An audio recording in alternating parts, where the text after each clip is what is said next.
This edition of the Sharpshooters podcast is provided by longtime sponsor Arby's. Oh, you're not going to just throw it to me? And our new sponsor. And our new sponsor, Cracker Anger. Are you mad that Cracker Barrel has went broke? Come to Cracker Anger this Wednesday. Bring your own Whip Wednesday, and you'll be able to get 30% off of all Cracker Anger deals. That is Cracker Anger. Use the hashtag code We Want Slavery.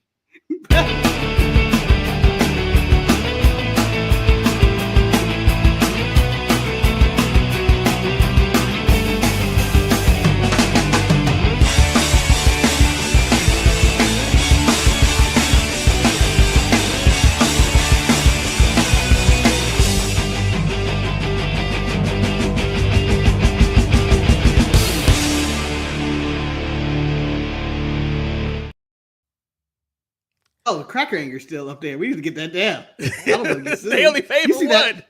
Yeah, they only paid for one. You bastard. Welcome everybody to the Sharpshooters, aka mid-morning show, because the ambiguous one is on assignment. Therefore, we didn't have any graphics made, so we used an old graphic. I am Eric. And I am Marcus the Graphic. And let me tell you something about this mid-morning show right here. Okay. You know what bugs me? What? The way show is off-centered. It really does. It really does. Why is it indented this way? Because it creates visual interest, Marcus. It creates visual interest. And Marcus, I like that you made a graphic celebrating 20 years of this show. I believe the official anniversary is next week, the 27th. I could be wrong, but I believe I'm right. I thought it was the 25th. I don't know. Anyway, JK Switch says, good morning. May Hulk Hogan be stuck in the new Cracker Barrel forever. Shame on that man who gave me ones on a survey at work for something not my fault. And congrats on 20 years. You know what? Cracker. Man, Marcus, I will point out, a lot of stuff happened in wrestling this week. A lot of things took place. A lot of things happened in the world. By far, the most humorous thing that took place this week was the anger about Cracker Barrel changing their logo and me finding out that the dude in there was actually a cracker or he was named Cracker. I'm not 100% sure what was going on with Cracker Barrel, but damn it, it gave me joy. Eric, so earlier this week, I was shocked.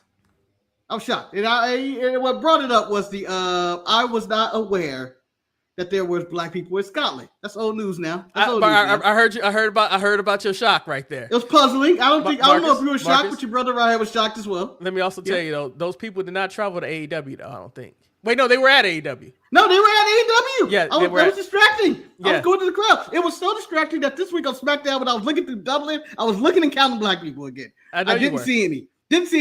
They kept their blood pure. Anyway, the thing that bugged me, it was more shocking though, wasn't the Scotland thing. It's this Cracker Barrel thing. I have never, and I will repeat, ever eaten at a Cracker Barrel. But I have never seen outrage like this when this logo changed for a minor change. Like, I did not care or did not notice the difference of the logo until people pointed out it don't have the cracker or the barrel on there. And I go, Cracker? And then I didn't know he was even there. So I never even paid attention to it. Shantae and I have eaten at Cracker Barrel, and at best it's mid. I mean, the fried chicken was good, the biscuit was fine, but it's not anything special. It's just kind of like a fancy upper class Denny's. I prefer Waffle House. I know Shantae doesn't like neither, but we did it on one of our mini trips to Las Vegas. I probably have pictures inside of Cracker Barrel, but I'm not going to do any research to find those pictures. But yeah, it was there, and it felt weird. It felt like, you know what? This ain't a place for us. I think Kev on stage loved him some Cracker Barrel, but you know what? Everybody can enjoy some Cracker Barrel in their life. But Marcus, how are you feeling?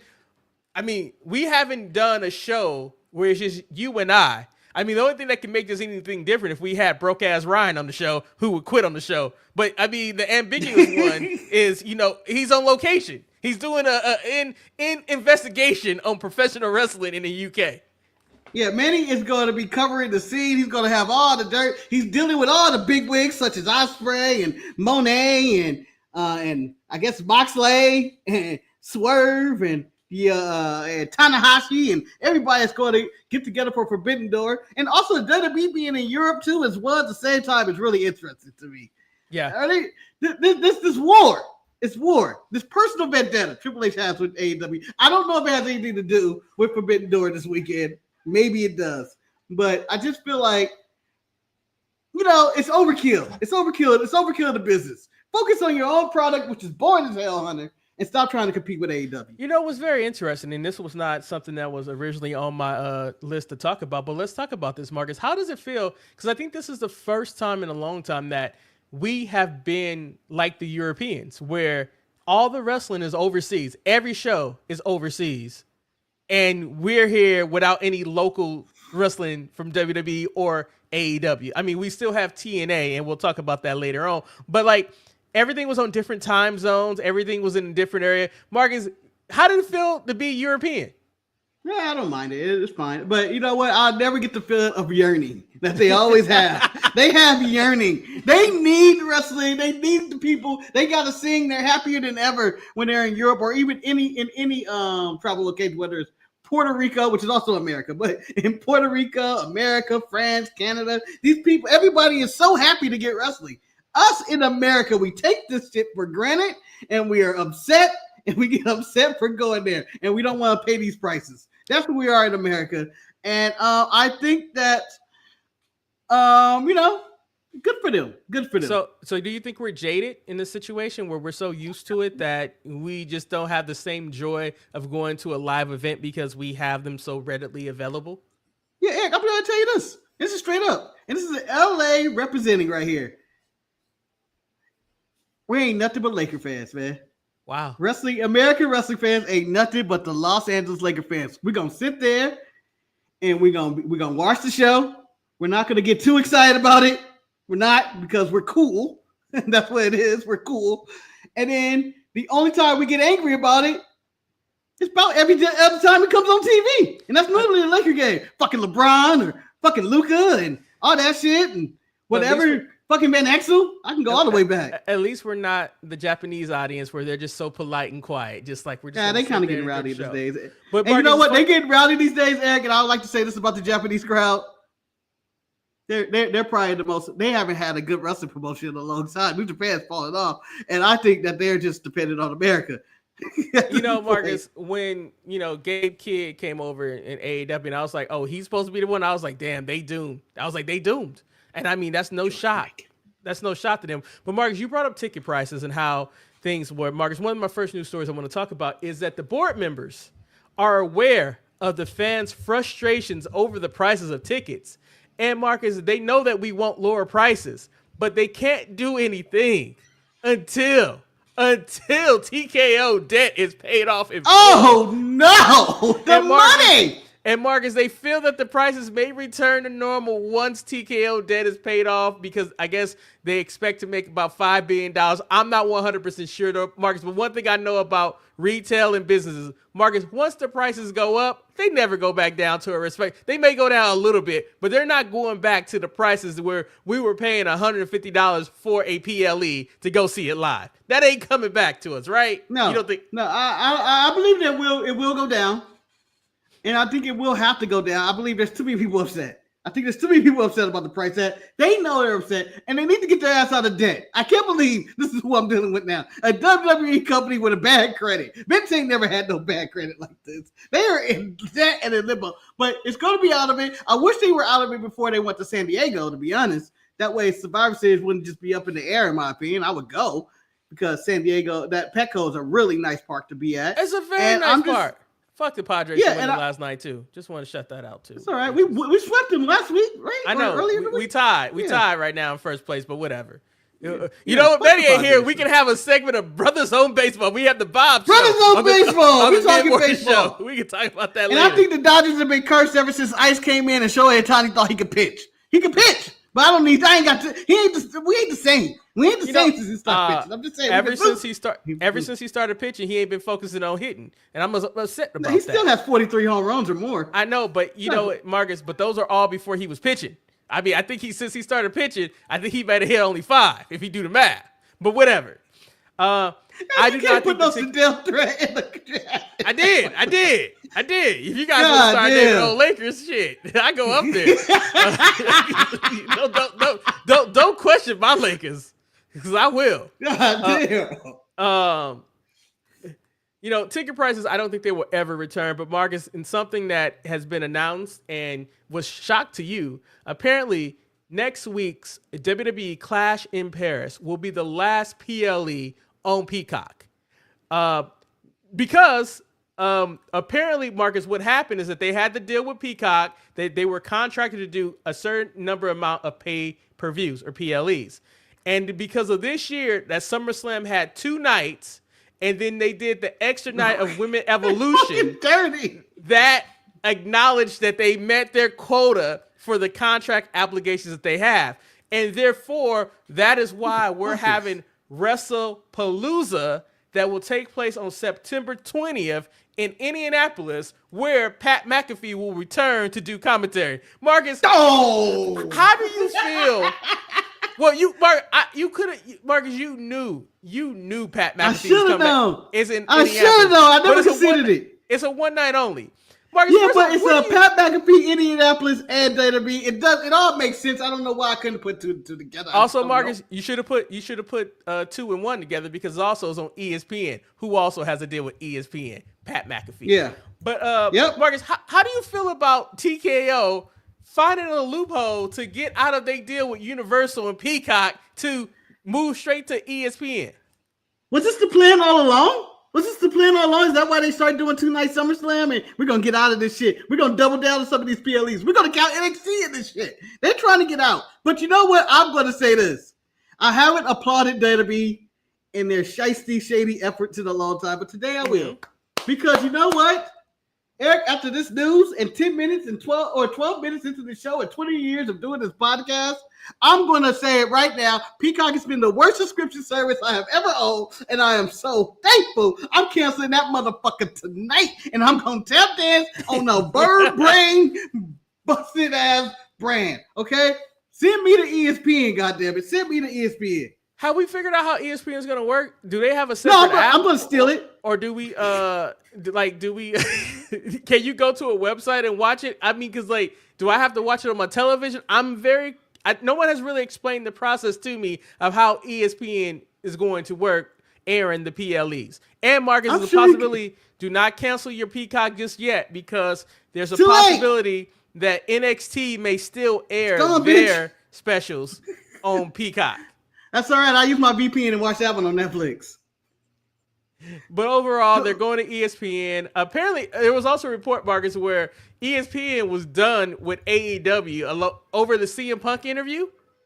Because ESPN was done? ESPN was done with AEW because I guess when they were doing the thing about when they did the interview with CM Punk, I guess there were people that leaked the interview to the dirt sheets, and ESPN was very unhappy about that. As for the old Contact JLG, currently it's still going to be on Peacock, but they have not figured out what is going to happen with the old content. Let me just point out. What I read about that is that ESPN will be getting the old content. But again, as you were just getting ready to point out, sorry to cut you off, but folks, we had it good. The WWE Network was all I needed as a subscription service, and it was all I ever wanted. It had everything I needed. If I wanted to go watch Fall Brawl 95 from WCW, I can go watch that shit. If I wanted to go see some WCCW and watch some old school wrestling and get a good laugh for somebody being thrown over the top rope and get disqualified, I could have went to go see that shit. I'm just saying, it was so good. It was only $9.99. And yes, prices would have went up, and it probably would have been $23.99 by now unless they went the Arizona route. But I'm just saying, it was so beautiful. But so many people bitched and moaned about that Roman Reigns push and Cena not turning heel and the stale product that was going on at the time. Yes, it was stale, people, but it was cheap. It was $9.99, my brother. I do agree with JLG. I think ESPN is going to ruin the WWE. And I think it's a reason why this is so weird talking about this because TKO is UFC and WWE. They're all the same company. But I think there is a reason why UFC decided to move over to Paramount Plus. And Paramount Plus sounds like a deal with the WWE Network used to be, where you get everything for one price. And that's all I want. And that's kind of what you get with ESPN, but it is actually that's what they say. You don't get, Mark, you don't get the content. I believe them, Eric. I want to believe them so bad. I believe pay-per-views are dead. I believe this is the end of the pay-per-view, and I think AEW is currently using that old model that no one's going to use anymore. They are the last ones holding out using pay-per-views. Boxing's on Netflix now. You got the NFL and NBA, all types of brands and shit. I don't know what they're even doing. You have WWE going with ESPN and what's the other streaming service? I'm blanking out on the other shit. The 20 different places you got to watch WWE to watch all the product. But mostly, if you got a VPN on Netflix, and I think that it's just a bad business decision. And I believe that Paramount with UFC is a good deal because they do have some quality shows. This is the only season of Dexter that I have never seen because I refuse to get Paramount Plus. I refuse to get it. I'm like, I'm not adding any more streaming service. They brought it back. I didn't know it was going to be good. Apparently, it's the best season of Dexter ever, and it's driving me crazy because I'm going to have to get it. I'm going to have to get it. You know why don't you get it once you cancel Peacock? You can go and get that. Because what if I just wanted my whatever dollars that they're taking? I don't even know how much Peacock is taking from me. The thing about it, like when WWE moving to ESPN, I don't know.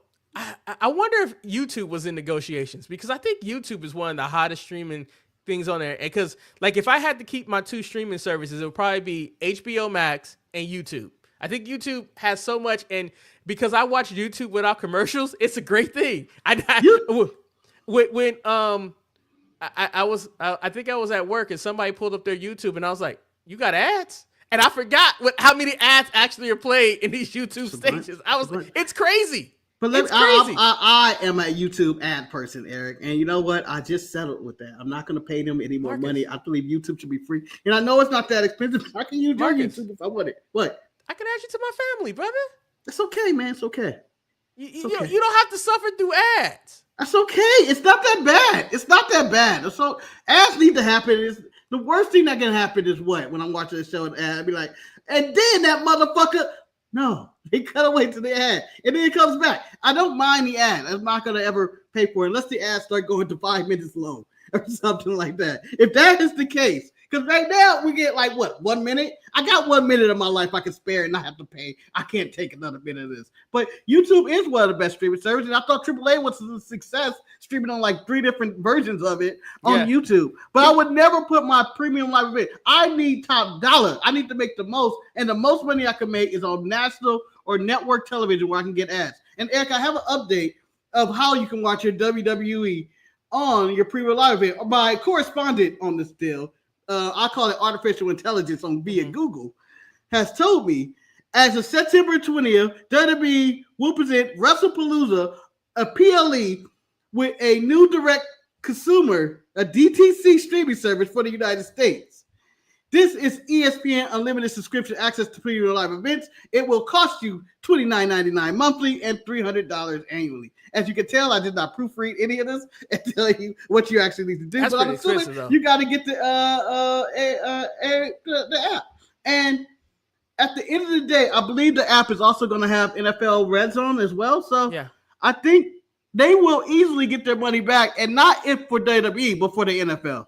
So, Marcus, going back into the wrestling conversation, Eric Bischoff did an interview on Ariel Helwani show. I can't even get his name right. And he said that, Mark, he made a bold prediction. He says that he feels that TNA could supersede AEW and become the second greatest wrestling company in the world in terms of television ratings and popularity if they find the perfect television partner. Because he believes that they are doing the basics and producing a mainstream show rather than the 10% of hardcore fans that AEW does. I ask you this question, Marcus. If, let's say, TNA partner with, let's say, YouTube, do you think that could give them an advantage over some of these other networks for their shows, where there's their pay-per-views and their television broadcasts? Like, I know it's not a traditional broadcast partner, but I think YouTube is a great place to be. YouTube is a great place to be, and if NXT decides to just take their business there and just do it there instead of whatever form of entertainment, whether it's Netflix or, Tubi or whatever. I think it's a good move. It'd be a good move. However, for TNA, I don't think they will ever become number 2 as long as AEW is around. AEW has, and yes, you may be skeptical about some of their product. They have too good of a product to be like, hey, they ain't number 2. They are number 2. They have number 2 money. But they may even have number 1 money. They have number 2 money. They have, again, the best roster in the world of talent. The problem is they don't know how to use it. And they have all the young talent in the world as well. They have the world captivated. The people in the UK, like you said, is a sellout for Forbidden Door. And it's not because any of the New Japan stars, because they barely feature any of them anyway. This is all AEW. I feel like TNA has a very long way to go, no matter who the owners are. And I know WWE wants to become number 2 so they can go, nah. That's pretty much what they want to do. But I don't ever see it happening. I understand that the product is getting more mainstream with the help of WWE, but I just don't see TNA regaining the number 2 spot ever. I mean, I think in actuality, I think that TNA has to fight for the number 3 spot.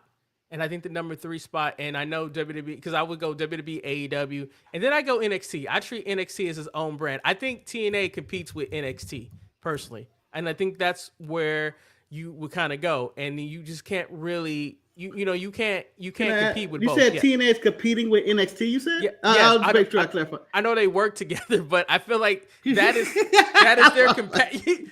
But you know what I mean? Like when it comes They're not! I believe NXT is competing with AEW right now. Really? They outdraw them in the television ratings every week, and it's just what it is. Like I feel NXT is AEW's biggest competition and has been their rival from the jump. It has been. Triple H ain't gonna ever forget that because they killed him. They gave that man a heart attack, and he almost died. Now he got to be on a boat with his stomach sticking out. They tried to kill him. And he is taking it personal, and NXT and AEW is the war. AEW is WWE's number 1 competition, but they need to beat NXT on a weekly basis again in order to call themselves number 2. But Marcus, would you agree with this statement that I'm going to say that NXT felt like a completely different show outside of their NXT arena? Like in Philadelphia, it felt different. And I know if it just meant that they had to tour the East Coast, I think that they should go to different locations at least 2 times out the month. And JLJ, I do think TNA has a better production than AEW. I think that they focus more on telling the stories that they need to tell. AEW is just kind of, it really relies on you being invested in hardcore wrestling and knowing what's going on with them. Yeah, but Marcus, you can't bring up the Machine and not know how to spell his name. You can't. How close was I? How close was I? You're not even close, Marcus. But, that's all right. So, for those who may just be listening to the audio, the YouTube chat is going about us right now, and please always join. Where there was a war of Laker names going on, old Lakers. We got the mention of Corey Brewer, Andrew Bynum, Isaiah Ryder, Kwame Brown, Corey Blunt, Steve Nash, and so on and so forth. And I put in the chat Sasha Bujek. I do not know how to spell his last name at all. I do not. So I put Sasha Bujek. Mark, I see your salsa, and I raised you a Kobe Carl. There you go. What the fuck is a Kobe Carl? George Carl's son that played for the Lakers, man. He's still there? No. Okay. The other Kobe, as he's known as. I do enjoy the production of TNA, but with all of the wrestling that we watch and all the wrestling that is going on in the world, there is nothing that tells me that I need to watch that on a regular basis because it's just too much. It is too much. It is too much. I enjoy seeing what Trick is doing with the title, and that Trick is Trick and actually JC are evolving in front of our eyes, becoming real players in the game. Marcus, let me tell you something. I'm so proud of JC. I'm so proud of JC because I thought JC would be released. Who would ever told me that she would be the NXT champion? This would be like if the worst thing that could ever happen. Like that's one day that gives Thea Hale some hope that one day she could be prominent in NXT despite Manny's chagrin. Yeah, I mean she's only 20 years old, so she's only 20. Yeah, Thea Hale was like 19 or 18. Maybe she did the whole like what's college I'm going to go to and chose Chase U. She was only like 19 doing that. So Marcus, since we're on AEW and because Manny is away, Marcus, a longtime correspondent of the show, finally reached out to us on our 20-year anniversary. Lance Storm has said some things that we can discuss about on AEW. So Marcus, would you like to discuss what he thinks about Mercedes first, or about the MJF Mark Briscoe segment that took place on Dynamite? What would you like to go with, Marcus? Let's go with the hot topic. No pun intended, with the gasoline on Mark Briscoe. So Marcus, because I'm going to disagree with Mercedes because I'm furious Mercedes hate for no reason, and I hate when this hate. No, Mark. Believe it or not, it's not as hate as you think it is. But let's go with this. He says his issue is that it comes off so incredibly fake. This storyline is airing live on television while this guy threatens attempted murder. If a competitor at Wimbledon grabbed another competitor, doused him in gasoline, and told the opponent in the finals that they had to play with their non-dominant hand or I'm burning this guy alive, the network would cut the cameras, they would evacuate the stadium, and they would call SWAT and the police. Wimbledon wouldn't then sanction the match where the other guy has to then play in the finals against the guy who threatened to kill. It's just so fake and stupid. You can't buy it anymore. It's supposed to be a live sporting event, or are we just air this potential murder? Briscoe might get set on fire, and since Paige agreed with it, well, those are all the steps. And those steps don't make the match better. It creates an opening for a bunch of BS finishes. Marcus, I stand with Lance on business in this situation. Marcus, I'm sorry. I'm sick of all these MJF things where he gets title shots, but then he finds ways that he doesn't have to use the title shot that he won. I don't know exactly what they're trying. He won the contract. This is like someone who wins the Money in the Bank and let me do everything else but cash in my Money in the Bank. Yeah, this is me who let him burn. Also, let him burn like Usher said. I'm going to say this is the Boo Boo Bear. May he rest in peace, like Tommy Dreamer. They probably wait to save at this point.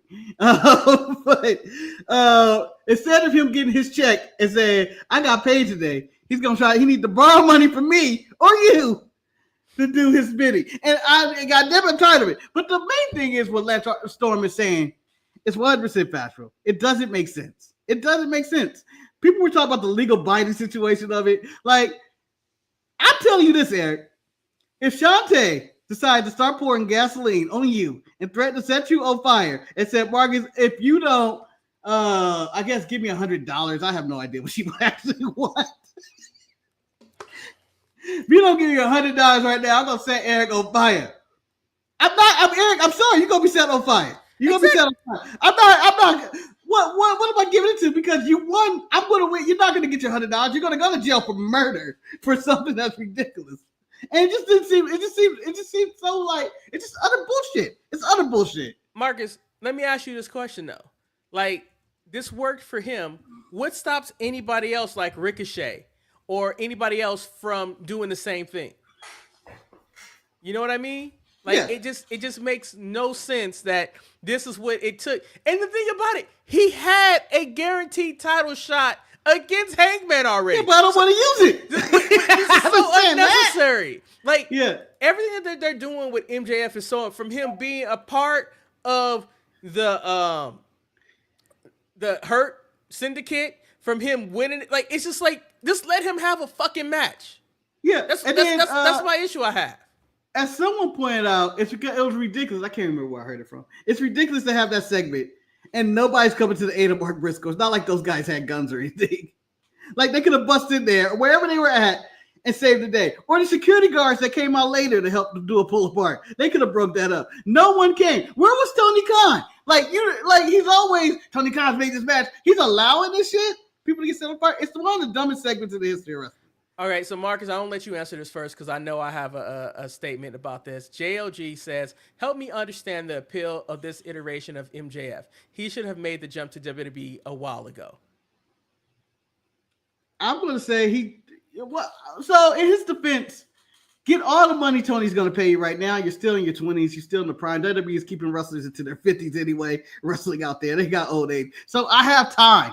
And he looks like he's working a very limited and light schedule with AEW. It seems like he's getting everything he wants. So in his defense, I would do whatever dumb storyline you have, get this money early, and then make my real money and do my real business to my career in my 30s and make the WWE money then. It's not like WWE is going anywhere. They're a major conglomerate and I have time to move. Like, it's not like they're locking people out of AEW. Hell, there's rumors of Chris Jericho returning to WWE. So there is no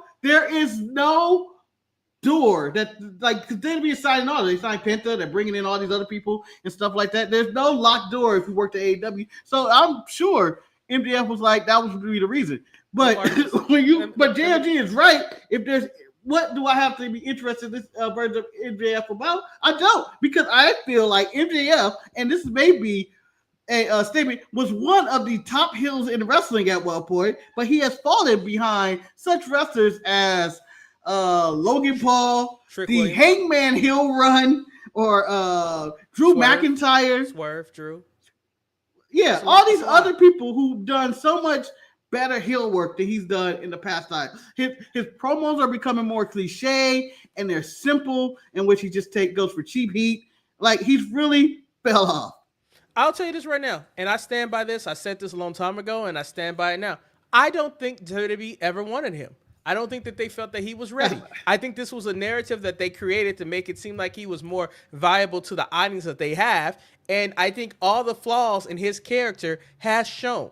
And I think that, yeah, you might can season him up and make him better, but I just don't think that WWE is the place for him. And I just think that we have had this version of MJF for God knows how long. He has ran the same gamut with every opponent that he has. Some of those opponents are now in WWE. I'm talking about you, Ricky Starks. I mean, it's just the same thing over and over. I would like something fresh with MJF to make him a more viable source. That's just for me. Well, so, I'm going to disagree with you about WWE not wanting him. I know you will. Go ahead. They took Jay Cargill, Blake Monroe. They will take MJF. I'm just saying. There's no way that's not connected. There's no way you say, these two okay. That one, no. But Marcus. But I do believe it is overhyped about the bidding war 2024 that did happen, that WWE was going to engage, because the best move is not to engage. What do we have to lose? What's the number one thing going on right now? Let me tell you this right now. Marcus, Jay Cargill is a specimen. You take her, no question. If she can't wrestle, you figure it out. And they have tried to figure it out. As for Blake Monroe, they love blondes. It makes sense. I would have let her stay in AEW personally, but I mean, she's doing okay work right now. You know? Damn, yeah. Shantae. Wow, Big 4-0. That's a good one. That's a good one, Travis Knight. That one deserves to be on the screen because that hit me in the face. Wow. That hit me in the face. I haven't heard that name since Mark Madsen showed Since he signed that big contract with the Knicks, it did absolutely nothing. So, Marcus, correspondent Len Storm also spoke on Mercedes Moné, Marcus, and I think you're going to agree with what he says because he is touching on a subject that holds dear to your heart. He says, I think there's a younger generation that just thinks more belts, everything's great. She's got 27 belts. But I think there's people like you and I who belts are supposed to be prestigious. And an AEW championship or a Ring of Honor championship has a degree of prestige. But if you never heard of the promotion, never heard of the belt, never heard of the woman she's defeated, then it just starts delving into comedy. Or at least the lesser belts bring down the ones that are supposed to be important. Because when you come out with 10 belts, if you think they're all equal, chances are the 2 or 3 important ones get brought down to the 6 or 7 less important ones rather than the other way around. If you can't actually name the championships, it's like, what do they mean? But I think there's a younger generation of fans that just think more belts is better. If the company has 57 belts, then that's awesome because 57 people get to have belts, or Mercedes gets to have 25 of them. Marcus, I agree with him. Like, her coming out with all the belts, Kenny Omega did the belt collecting gimmick the best because he had like 3 belts for like the. I just think that all these belts mean absolutely nothing to me. Nothing. Like, who she squared off in the audience with, Persephone, whoever her name was. I don't know who she was. Can you give me a package of who this lady is? You can't make me care about people I don't know about. You just can't. Yeah, I'm going to zag on this one. Go zag. Go ahead, zag, brother. Zag and zag. As much as I agree with you and Len Storm, I will say this. It's a part of her gimmick. It is. Give her the belts. Give her all the belts. Okay? I want there to be less belts in wrestling, but her gimmick is that she has all these belts. Do they mean anything? No, because the only title that matters in AEW for the women's title is the women's championship, which she does not have. She does not have. Athena's title means nothing. Mercedes, I'm sorry, your TBS title does equal to all those other titles you have that I have no idea where they're from or who you beat. I know you got a rare pro one. I think you may have a New Japan Strong one, but you may have lost that one. I think they have don't know. She has a CMLO one too. Yeah, so she has all these titles, but I like that she incorporates it into her outfit. I like that she when she hands it to the referee says, "I can't carry all this." I enjoy that little aesthetic. I do not hate her having the belts. In fact, I don't. And when you say who did the belt collector the best, only thing I remember who someone having a bunch of belts is Ultimo Dragon in that one picture. It's the greatest look of any wrestler with belts ever. It is the look. And I don't mind people trying to mimic that or do it. And I think Mercedes is doing the right thing.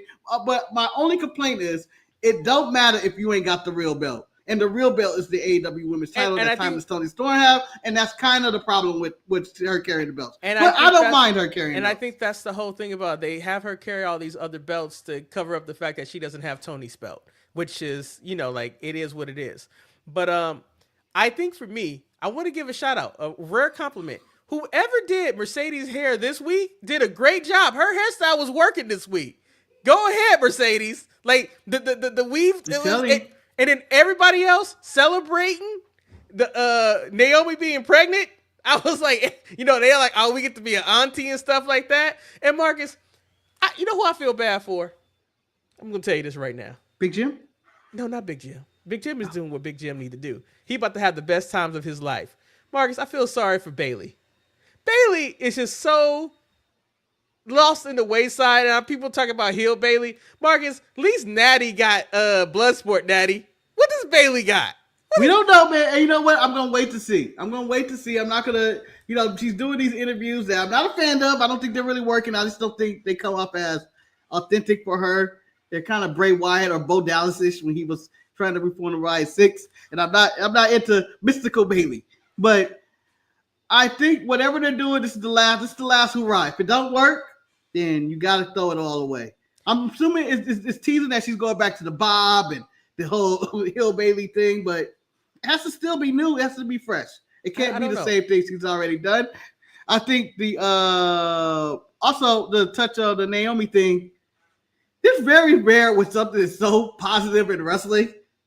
This baby is being brought in with love. There's no hate going around. It's people from all different promotions talking about it, talking about congratulations and stuff. And and I just hope when she comes back, we're able to tap into this character again. That it's only in a small run. Like her and Natty are two of the only wrestlers to reinvent themselves in this year, and I feel like they've done a tremendous job in what they're doing. And I just hope she gets get back in the run. I thought her farewell speech or relinquishing the title speech was fun. I thought her I ain't relinquishing it no more, and she calling people heifers and stuff. Mark, let me tell you ring. something.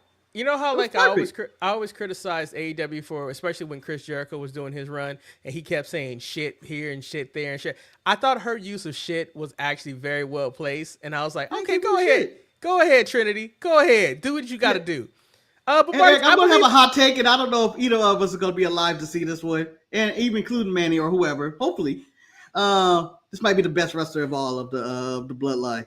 I think this baby has good genes. You think he's gonna have that athletic? He got the athleticism, and he got the knowledge, the bloodline knowledge. You got all that shit going on, and you got everybody. You go watch tape with Rikishi and shit. I guess. Yeah, Rikishi raising that baby is gonna be the best thing ever. It's gonna have great expressions from Solo.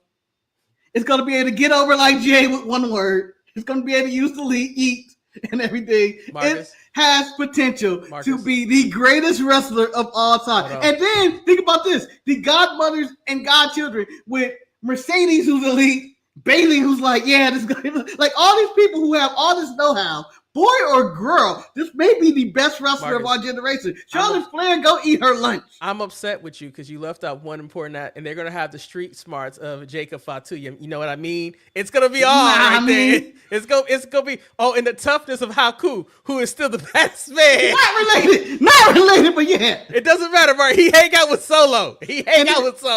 And then at the end of the day, Eric, if all else of the bloodline failed, all that DNA failed, and he may not even be alive, he's in his 60s, The Rock will push that kid to the moon to make sure it works as well. It just that kid is going to be the greatest wrestler of all time. JK says, and Naomi was part of that old dancing fool, Brodus Clay, who works for Fox News or somebody. Now, I forget. There was a meet and greet in some city to go meet him, and I was like, who was going to meet him? She definitely had a glow up with her Cameron. You remember when she reunited with Cameron, maybe, I think it was sometime last year, like the Funkadactyls or something? I was like, wow. I think it was at a Hall of Fame or something. So we've bantered on. Damn, we talked about 40 minutes of everything. Manny would probably have. Dude, we're going 3 hours. We're going 3 hours today. So it's time to talk about WWE being in Dublin. Marcus, Becky Trump, a.k.a. Becky Lynch, was in there cutting a hellified promo here and this. Marcus, I don't know where Lyra's at, but Marcus, maybe Lyra should have made the trip because this is the only time anybody's going to ever chat for her. This is the only time. Eric, it didn't dawn on me. It did not dawn on me until this episode when they've been Dublin on SmackDown when Becky came out. Hey, the Irish people are all on Raw. Every single one of them. It's like 30 Irish people. You got JD, you got Finn, you got Lyra, you got Becky, you got Sheamus. All 5 of them are on Raw. Split that shit up. I was upset that I don't know why. I wanted Sheamus to be there. I forgot Finn was Irish. He should have been there. Like, you should have just had an Irish invasion. Maybe they had dark matches. But the thing about Becky could talk. Becky was rambling. Sometimes she was coherent, other times she weren't. But at the same time, I was entertained by it until Tiffy came out, then Jade came out, and Nia came out, and I knew what was happening. The main event was going to be a tag match. It just, like, I thought Road Dogg was brought in to help freshen up the product. Clearly, we are sticking to the same format. And Bruce Pritchard being fed ideas by Vince sucks also. Yeah. One, Bruce Pritchard and JBL were seen talking to The Undertaker. What is this, Nat? Oh, they were seen not talking to The Undertaker. They were talking to Vince McMahon and going out to dinner. Again, dirt sheets. I don't need Vince updates. I don't give a fuck. I don't give a fuck where he's at.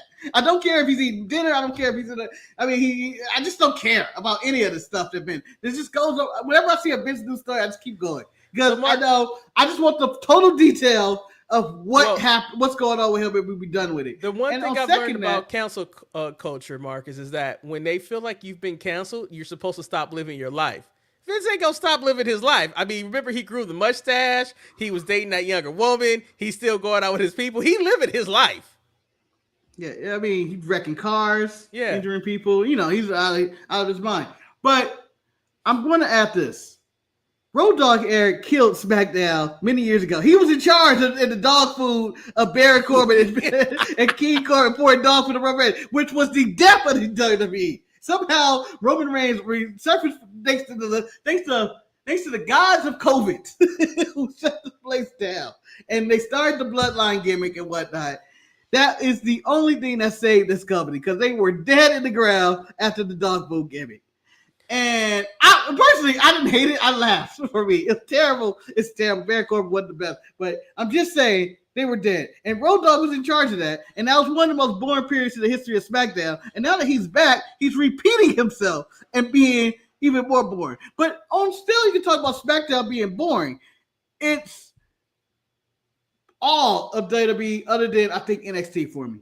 It's just nothing. It seems like there's nothing originally creative. I praised AEW this week, and I criticized them for the gasoline thing, but at least they had energy about the way they did the show. Yes, shit don't make sense sometimes, but there's enthusiasm about these wrestlers are putting their soul into this nonsense. Well, nonsense. The thing about AEW, and you can never knock AEW, for the most part, you're gonna get some great in-ring performances. And shout out to Luchasaurus for returning. I mean, I didn't realize that he was knocking on death's door. One thing I've learned about AEW: don't get sick in AEW because you might end up dying. I don't know why, but it seemed like Cole's travel really seriously there.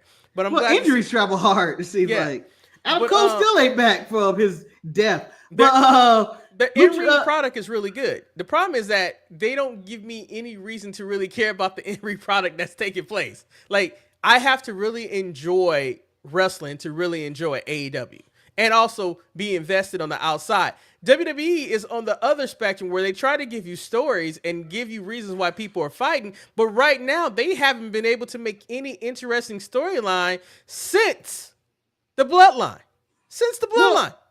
Yeah, I would argue yes, but I thought they had a chance of doing something interesting with John Cena, and that kind of fizzled out because whatever's going on with Triple H and his hate for The Rock, or vice versa, or whatever they're doing backstage that they did not show us in WWE real about the confusion of what's going on in this product with this John Cena heel turn, because they mapped it out and they were going to do it, but there was no plan. They put it all on the back of Travis Scott, which if you're trying to blame Travis Scott for this, I believe you are wrong, because it's WWE that put Travis Scott in this situation.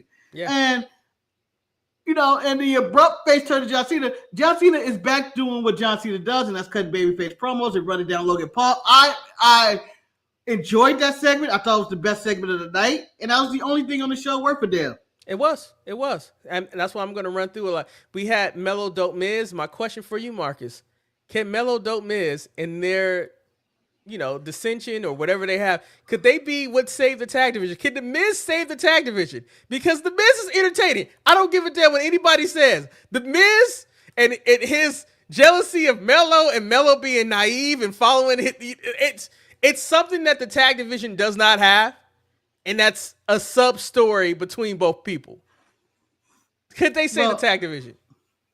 Well, Eric, I don't like doing this. As the New Day declared the tag wrestling is dead, or the Raw tag team titles is dead, which you can't see. I mean, nothing personal against Finn and JD. It's just what's going on there. I wish the New Day would have added themselves to the Smackdown tournament just to do it. Just to. Can't we just do it? Can't we do the unthinkable? Can't we do the unthinkable and just put all the tag teams on SmackDown? Or merge the roster, whichever one. Because right now, SmackDown has about 7 or 8 tag teams. And you know what?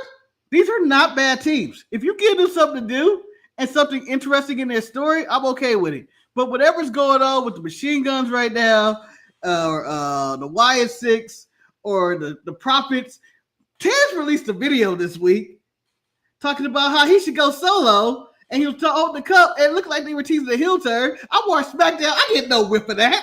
I get no whiff of that. And I'm going like, what is going on in this company where they are not focusing on either, one, separating the Street Profits, 2, advancing storylines or coming up with interesting characters. Mellow Dope Miz is not going to, to me, it's going to get annoying. We've already been doing this for X amount of months.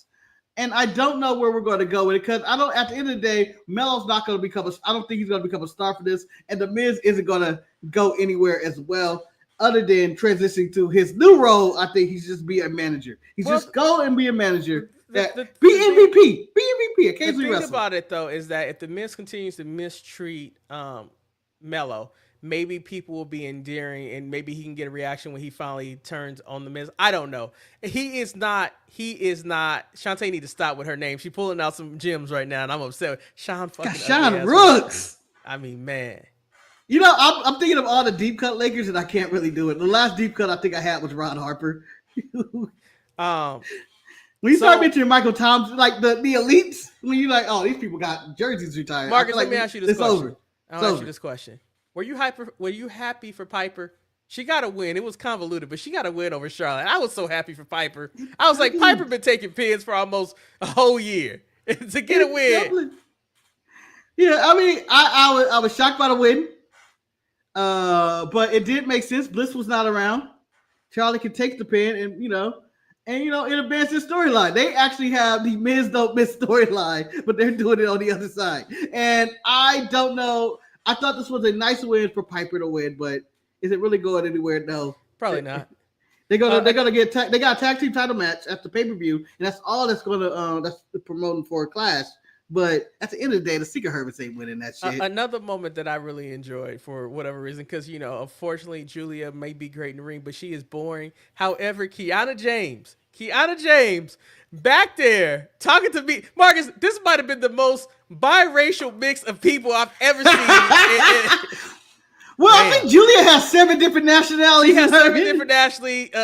Mia Yim is Korean and black. Kiana is black and whatever. Mark, the thing about it was a lot going on. But Marcus, Kiana James, who was wearing an outfit that only Mickey James could be rolled over in her grave, having the audacity to say, you know what? You got to go through me before you get to Julia. I was like, what? Excuse me? What? Excuse me. Who are you? That would be my thing. By the way, I would like to say to our sponsor, this is the Cracker Barrel moment of the night. Cracker Anchor. This is my Cracker Anchor moment of the week. I believe none of these people were invited to the Cracker Barrel, and if they did, any of them, the record will skip. Kiana would be able to get in there for a little bit, and then they go, wait a minute, this is a trick. So, Cracker Angle moment of the week. Thank you. So, but I think, as you said, Marcus, the best moment of the show was Logan Paul and John Cena interacting with each other. And I stand by this decision I've said many times. When you mix truth within the entertainment industry, it becomes gold. I think Logan Paul not really knowing how to react and him going out there talking about all his accomplishments and what he has done and how he seems to be very upset about people calling him a part-timer when he's not a part-timer. He's a fucking main event guy. And then John Cena breaking down that pretty much when he knocked over the Prime display market, I was like, shit. You're a parasite. I was like, damn. And I was like, you know what? This is a really good thing. A way to build up a match that I could care less about, but John Cena versus him is whatever it is. You know what I mean? It's just what it is. And I also like to give another shout out to John Cena this week. The Return of Peacemaker came back. It's been a while since that show came back, and it is essentially the sequel to Superman. Man, it's a good ass show. It's a good ass show. DC is back, baby. We back. Kiss my ass, Marvel. The Profits got an unnecessary win that no one cared about. I mean, JC and Tongaloa took a pin as per usual. Then the moment that made me laugh. Can I go ahead? I just want to stop for one moment, and I know we're just gonna. This is something that's not important at all. JC Mateo, my dog. I look forward to seeing him every week now, and I don't know. And the reason is, every time they shove him on camera, he has the look of what? Yeah, he has a look of like, this don't make any sense. Like, he's the only one looking around this wrestling business and going, none of this makes sense. And why are we doing this? Like, it just is look of confusion on JC Mateo every week. It's something that makes me laugh. So, Marcus, you know how you said that Smackdown should become the tag team show? Just should be tag team, right? Marcus, more evidence, because the only singles match that was scheduled for this episode of Smackdown, Marcus, they didn't even realize that his opponent wasn't in town. Marcus, This was Aleister Black versus R-Truth was the only singles match scheduled. And then he appeared on the Tron saying that he ended up in Dublin, Georgia instead of Dublin, Ireland. Yes, and I'd like to pause you for a minute because I believe you are the resident country critic, country music artist critic. I have not listened to his album, Marcus. Okay. I put it on for Manny. He seemed not to understand. I also seem not to understand. But top 10 country album right now on Apple. Shocking. It is? Shocking. Yeah, it's top 10 country album right now. Huh. Maybe I should. But maybe it's not about reviews. It's more about like popularity. I don't know what the maybe I should review it for the show just to see, because I can't tolerate country music. You got to compare like you guys. You got to compare it to Cowboy Carter and then play it on your way to the Cracker Barrel. No, a lot of music came out this week that I haven't even got to listen to because I was off all week. But it's a lot of music that I need to listen to. It's a lot of stuff I got to get out there. Not to throw originals. I don't know. I haven't looked anywhere, but on my social media, someone said Chance the Rapper is back. Is he back? I didn't like it. It's not good? Marcus, for me personally, it's okay, but it's not coloring book. Like his mixtape that it didn't click with me personally, but I think if you were a Chance the Rapper fan, you would like it, but it didn't hit for me personally. No. JLG says Logan Paul will have a title belt before the end of the year. True or false? If we're talking about the heavyweight title, false. But he could have another. Well, I don't think there's a title for him to have unless he makes up one. I think he'll win the world title by next year or something like that. I think he's a world champion. I would give him the world championship against notoriety. Hell, they may even, his brother is fighting Tank. I can't remember the actual date, but yeah, Marcus, can you please put the Cracker Anger moment? I have a new one for us. Put it up. We have a new one. All right, this moment is brought to you by Cracker Anger, the old country store. J.K. Spush says, Street Profits just promoted WrestlePalooza during Kansas State Iowa State game, but they can't make ESP. They can make ESPN, but not PLEs. This is my Cracker Anger moment of the week. Thank you. Yeah. From the chat. I mean, it's the truth. It's the truth. And maybe Disney and that mouse will tell WWE, hey man, I know y'all pro this right stuff and all that, but y'all need to get a little woke and put the Street Profits on goddamn pay-per-view and have them win the matches. Or black people. There's too much talent out there for WWE to not use their black talent. Me and Manny had a discussion about Javon and Trick this week, where Javon, who I believe is trying to kill himself, very young, is falling. And I watched the replay because I compared it to watching Mick Foley fall off the cage. You should throw a man like that. A man should not be thrown like that. Yeah. Did you see Trick on post on Instagram of just reels and reels of him talking about, I threw this bitch. I did not. And it's just a Javon in every different angle in the air going down on different slides. And it's just that it was that high up and epic. And Marcus, I feel they have so many young, talented black people that they are not using, and that Triple K needs to wake up and start bringing these people to the main roster.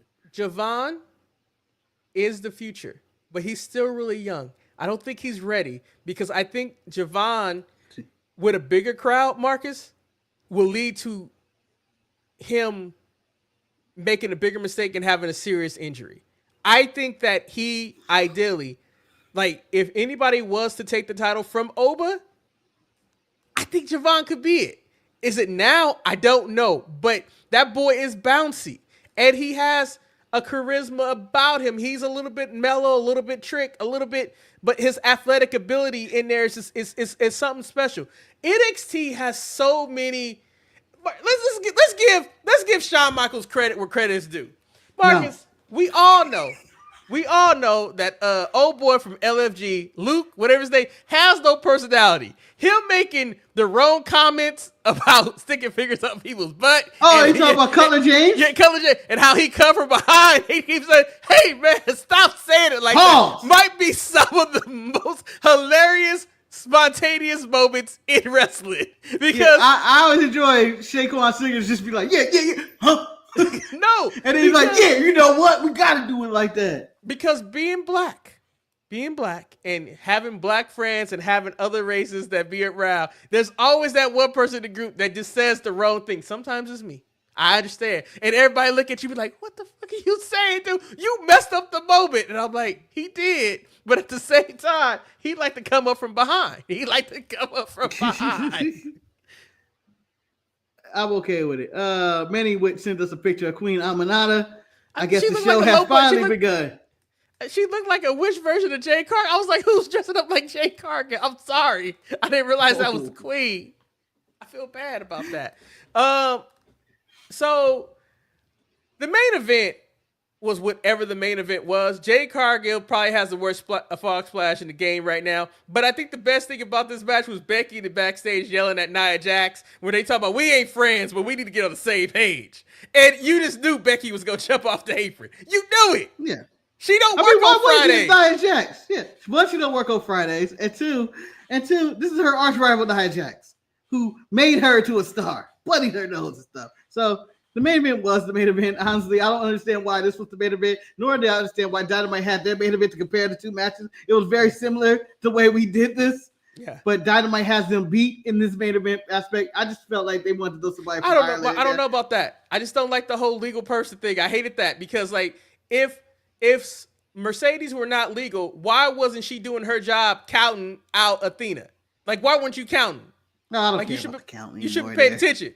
You know, worst referee in the game. So, Marcus, you trying to tell me you didn't appreciate the dive when Athena and Mercedes were talking about you got to kill the ropes and you got to spread your legs and you got to lift it up.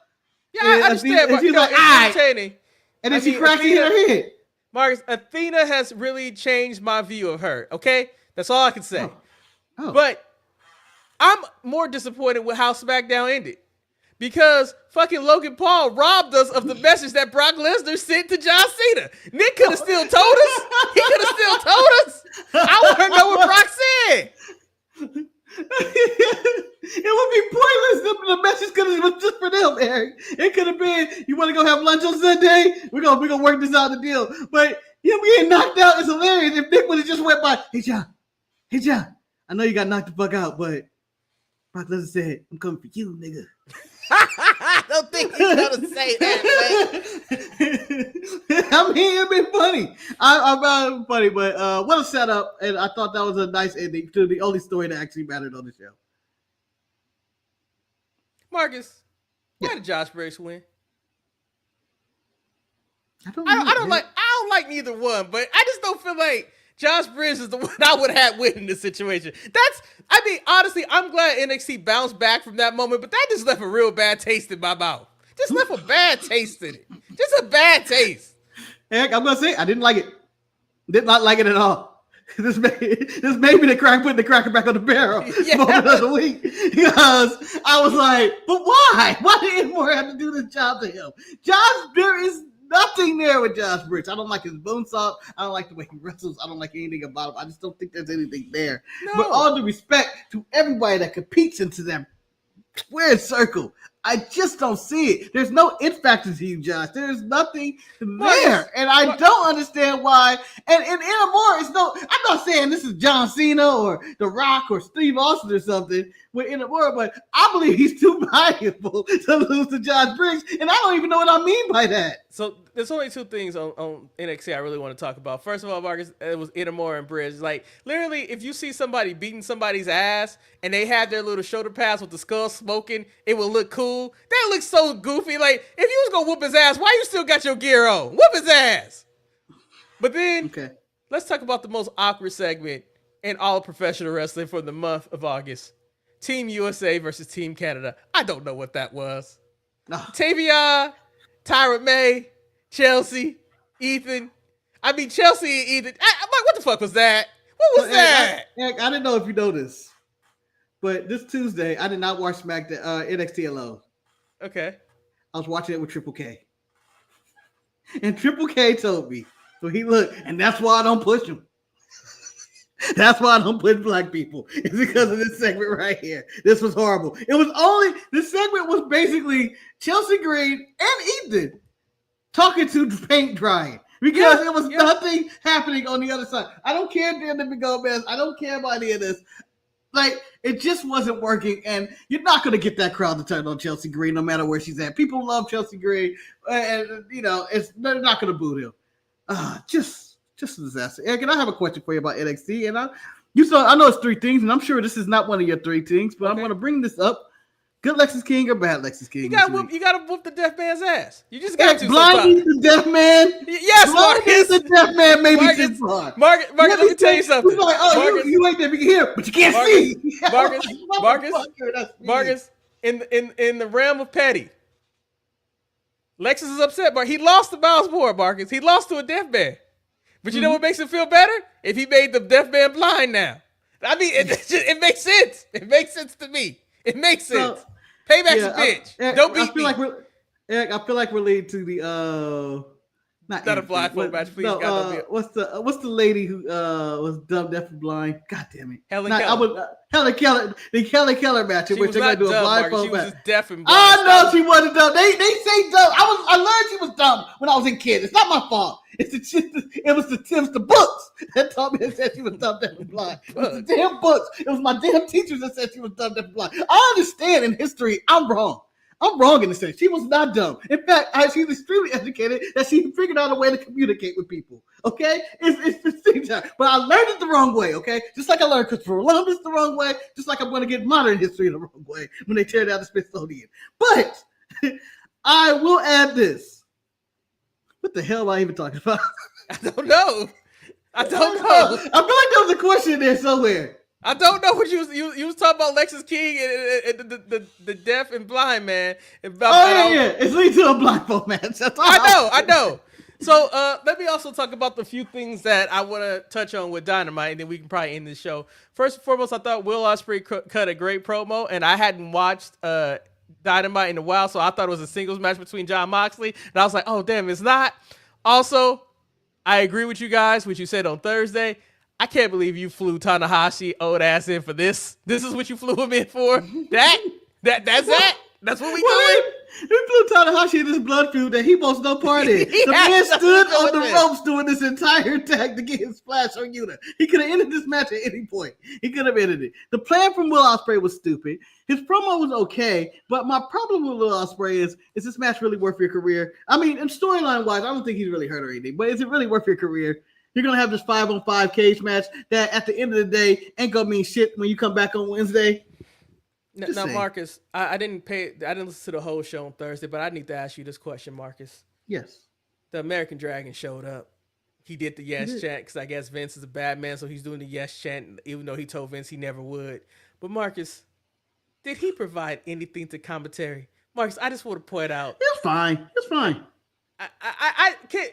You know how we have NXT in development for wrestlers and managers and referees? Can we get somewhere where we do announcers? I need to get some better announcers in the game. We need to get more announcers out there. Michael Cole needs to start a fucking school or something. He ain't even that great. I need my announcers to be like Jim Ross and just go all the way and believe that shit. You son of a bitch! Like, get that man. You know you riding bastard, Triple H. You know this son of a bitch. You can't go cut the man lip off. Well, I think or whatever the case may be. I think the only announcer that kind of like that is Vic Joseph. He'll put a little bit of his personality in there when he disagrees with Corey and Booker. You can't take him serious because Booker T's right there. No, you can. Marcus, Booker T's right there. Because him and Corey gonna say some nonsense. No, and they gonna co-sign it, and they gonna jump on Vic, and you're gonna be like, what the fuck is this? So the worst part about Vic in this situation, though, Marcus, let me just also point out, is that, yes, he's surrounded by nonsense. So you have Booker T who says some nonsense that literally sounds nonsensical, right? But then you have Corey Graves who will also say some nonsense, but he put it in such a professional way that it sounds like, well, maybe this shit is true. And you just have to, like, Corey, that is rogue. You feel sorry for Vic. You just do. Yeah. You do. Yeah. Corey Graves, the hardest working man on commentary right now. He's on everything. It was too many tag matches this week in all the programming, man. Just too many. I don't know. I guess singles wrestling is dying. I don't know what's going on happening, but, like, you know, I don't think that AEW did anything for me to get me encouraged to see their pay-per-view. Maybe Collision would change my mind if I watched that. And I don't think that WWE has done anything to make the Clash in Paris seem anything more than the money grab to get TKO out of debt. You know. Yeah, Eric, I'm going to add this, and I'm not going to like what I'm saying. I remember what I was going to talk about, the Hella Keller rant. It had nothing. It was light years away different than I'm pretty sure, Marcus. I know how you go. But, you know, I apologize for whatever that was. I am going to. Wait, before we go, I want to apologize, people. The mid-morning show has went past. Now we're the afternoon show. I apologize for the mid-morning show going long. But go ahead, Mark. Yeah, I'm sorry. Now you're not eating your bagels and lox. You're now going to trade that in for a grilled cheese sandwich or something. Not grilled cheese, but a panini and some chips. Eric, I was going to add this. Okay. Chris Jericho's washed up. Oh, Jesus. Chris Jericho's washed up. I know. I got to do it. And there are talks of him returning to WWE. Do I think I need that in my life? No. But if he came back for a Hall of Fame induction, did his intro, heard the old music, I'm sure I would pop and react to that. But do I need to see him wrestle? No. But however, Eric, I would like to add this to you. I think if Chris Jericho does return to WWE, I think you have to team him up with Lexus King and try to get that over. Marcus, I also think that if he does return, he goes to NXT personally. Just as what I would go with that. I mean, the thing about it, when I saw the announcement that there would be a special return at WrestlePalooza, I was like, oh shit, it's Jericho. I was like, it's already happening. Indianapolis is the perfect town for this and all that. And then they was like Pat McAfee. I was like, okay, there you go. Marcus, we know Jericho's coming back. We know he's coming back. His contract's not into the end of the year, Eric. Yeah, but you know he's not coming back to 2026. Yeah, he's coming back in a Rumble, Marcus. You just know it's gonna be a countdown. Mark, you know what's gonna happen. I saw his face. His face has been stretched a little bit more. I mean, I don't know if I'm ready for Jericho anymore. I don't think he should be able to come back until you tell me what his wife was doing on January 6th. Marcus, do we even care at this point, Marcus? They winning, Marcus. They winning. They winning. I want him to say it. Marcus, they took their first loss this week when they lost to Cracker from Cracker Barrel. That's the first loss they took. Well, I believe they're also getting hit by the Gaffle Newsom tweets, which have been trolling the Trump and going off a little bit. The gerrymandering that California just did is also another victory. Because Texas did their gerrymandering. They did it first. I mean, everybody, it's just, Marcus, the world is coming to an end. We're in an incessant heat wave right now. We got the plague has showed up. The plague has showed up. And it's in America. Normally the plague go to Europe, but no, it's in America. And again, I said it this way. How can wrestling be any good if the world is so fucked up? Exactly. You get run-ins all over the place. You got people getting shot and stuff in random places and CEOs and there's so much going on in the world. You got Drake challenging people to boxing matches. I don't even know what that's about. Allegedly, UMG said we got stuff about you and young people. If you want to conceive, I don't know, man. There's a lot going on in the world. There's a lot. It's a lot. Shit. And that's why you should all go see The Naked Gun, because it's so useless and it just it's one of the dumbest movies of just like let your brain just die and just go and have a good time. Yeah, go and have a good time. It's only there for one scene, personally, which is the best scene this year that I don't even want to talk about. That shit is hilarious. You know what? It has a few scenes. It just be a simple, good comedy that you just go, this is stupid, but this is entertaining. Marcus, where did the gun come from? Where did the gun come from? And so, Marcus, you have to understand, though. He was that person in that movie was also from Petty Island, because just like how Lexus made Miles blind, he was going to make him have an asthma attack, Marcus. I understand pettiness. Yeah, but I think that pretty much wraps up this show. I thought Marcus and I did a very good job here. We talked about so much stuff. We want to give a special thanks to Eric Bischoff and Lance Storm. Wait, what did Bischoff have to do with any of this? He talked about TNA. He talked about TNA on another show. Oh man, that was Bischoff? I thought that was still Lance Storm. Nah, man, I negate everything Bischoff had to say on that. He wrong and wrong. Also, was he about TNA becoming number 2? Yeah. Oh, he can kiss my ass. I know. He's so anti-AEW, it's ridiculous. I can't hear 2 words about Bischoff going, well, AEW's fucking stupid. And I go, it wasn't that bad, Eric. It wasn't that bad. You did a lot worse in TNA. You did a lot worse in WCW. And this is my cracker anger coming out. 23andMe said I can go in there right now. God damn it. Happy 20 for us next year or this week. It's been a hell of a ride. I mean, eventually, I think we gotta become adults and move on from this. I mean, Marcus, let me ask you this question. It seems like we're coming to a point where I think we just gotta walk away from wrestling. Wrestling just becoming stale. Do you think there's anything that could save WWE itself? I mean, I don't know, because I just I just don't feel like the product is there, and AEW needs some direction. What can happen to really fix this stuff? There's always a low spell, but at the end of the day, something will bring some. There's always something to bring back. John Cena still gives me hope. I know he only has like 9 dates left, but there's still, there's Roman and Tribal Chief out there. There's some positives out there going on in the world, and I don't think it's the end of the wrestling industry as a whole, but it is. We're going to from a nice golden age of the bloodline and all that storyline and the rise of AEW and all that stuff to now we're just kind of going downhill. Eventually it'll come back up. I think people overpay for stuff. I think TKO is probably the worst thing that ever happened to WWE. That's just me. I stand by that. Well, on that note, happier days are upon us. Benoit. No, because that was Persians. That was not okay. I think that once they got acquired, I think they lost a lot of they start catering to shareholders instead of to the audience. The child molestation story that was going on back in the 80s. That didn't work either. That's also Macho another Man bad. And Stephanie. That didn't help. That's alleged. That's allegation. That's just pure allegations. Question, though? Allegations go so much farther in the world nowadays than actual proof. But Marcus, my question for you, I guess there was also another news article where they were saying that the officials in AEW are urging them to sign Karrion Kross to try to get some of the WWE buzz. I mean, an argument was that buzz, those fans who are in AEW are already fans of Karrion Kross.